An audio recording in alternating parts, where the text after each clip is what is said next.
નમસ્કાર. વસંતની શરૂઆત સાથે જ એક એવો સમય આવે છે જે શ્રદ્ધા અને નવી ઉર્જાથી ભરેલો હોય છે. તો ચાલો આજે આપણે વાત કરીએ ચૈત્ર નવરાત્રિ વિશે અને સમજીએ કે આ પવિત્ર તહેવારનું ખરું મહત્વ શું છે. પણ સવાલ એ થાય છે ખરો ને કે આ 9 દિવસોમાં એવું તે શું ખાસ છે? શા માટે આ સમયને આટલો બધો પવિત્ર માનવામાં આવે છે? અને ખાસ કરીને દેવીની ઉપાસના પર આટલો ભાર કેમ મુકાય છે? ચાલો આ બધા સવાલોના જવાબ શોધવાનો પ્રયત્ન કરીએ. તો સૌથી પહેલાં ચાલો એકદમ બેઝિક સવાલથી શરૂ કરીએ. આ ચૈત્ર નવરાત્રિ છે શું? જુઓ, આ ખાલી એક તહેવાર નથી, પણ એનાથી ઘણું વધારે છે. એક નવી શરૂઆતનો સંકેત છે. ચૈત્ર નવરાત્રિ આપણો એક ખૂબ જ પવિત્ર હિન્દુ તહેવાર છે. આ નવરાત અને 9 દિવસ દેવી દુર્ગાના 9 અલગ અલગ દિવ્ય સ્વરૂપોને સમર્પિત છે. અને હા, એ વસંત ઋતુની શરૂઆતમાં આવે છે, એટલે જેને વસંત નવરાત્રિ પણ કહેવાય છે.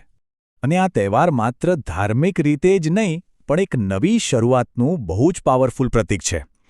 આપણું જે હિન્દુ કેલેન્ડર છે ને, એ પ્રમાણે આ સમયે નવા વર્ષની શરૂઆત દર્શાવે છે. જાણે કે પ્રકૃતિ અને જીવનમાં એક નવી જ એનર્જી, એક નવી તાજગી ભરાઈ જાય છે. ઓકે, તો હવે આપણને એ તો ખબર પડી ગઈ કે આ તહેવાર શું છે. તો ચાલો હવે થોડા ઊંડા ઉતરીએ અને જોઈએ કે આ 9 દિવસોને ઉજવવામાં કેવી રીતે આવે છે, એમાં શું શું થાય છે. તહેવારનો પહેલો દિવસ એ ખૂબ જ ખાસ હોય છે. મોટાભાગના ઘરોમાં ભક્તો કળશ સ્થાપના કરે છે, જેમાં એક પવિત્ર કળશને જાણે કે દૈવી શક્તિની હાજરીના પ્રતીક તરીકે સ્થાપિત કરવામાં આવે છે. અને બસ અહીંથી જ 9 દિવસની આપણી આ આધ્યાત્મિક યાત્રા શરૂ થાય છે. હવે આ નવરાત્રિની સૌથી મજાની અને મહત્વની વાત શું છે ખબર છે? દરેક દિવસ માતાજીના એક ખાસ સ્વરૂપને સમર્પિત છે. અને આ પૂજા એક ચોક્કસ ક્રમમાં જ થાય છે.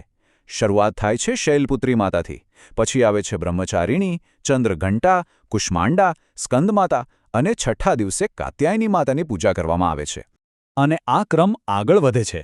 7મા દિવસે આપણે કાલરાત્રિ માતાની પૂજા કરીએ છીએ. 8મા દિવસે મહાગૌરીની અને 9મા એટલે કે છેલ્લા દિવસે બધી જ સિદ્ધિઓ આપનાર માતા સિદ્ધિદાત્રીની પૂજા થાય છે. દરેક સ્વરૂપનું પોતાનું એક અલગ જ મહત્વ છે, એક અલગ જ આશીર્વાદ છે.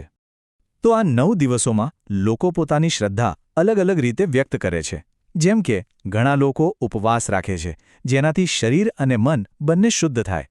તો કેટલાક લોકો માતાજીના ભજન ગાઈને, પૂજાપાઠ કરીને કે પછી એકદમ શાંતિથી બેસીને પ્રાર્થના અને ધ્યાનમાં પોતાનો સમય વિતાવે છે. દરેકની પોતાની રીત છે. પણ સવાલ એ છે કે આ બધી પૂજા, આ ઉપવાસ, આ બધા પાછળનો ઊંડો અર્થ શું છે? એનું આધ્યાત્મિક મહત્વ શું છે? ચાલો હવે એના પર એક નજર કરીએ. જો એક મૂળભૂત માન્યતા એવી છે કે આ પવિત્ર દિવસોમાં જો શુદ્ધ મનથી માતાજીની આરાધના કરવામાં આવે ને, તો જીવનમાં 3 મોટા આશીર્વાદ મળે છે: મનની શાંતિ, ઘરમાં સુખ અને દરેક પ્રકારની સમૃદ્ધિ. પણ એક વાત સમજવી બહુ જરૂરી છે. આ તહેવાર ખાલી બહારની વિધિઓ પૂરતો જ નથી.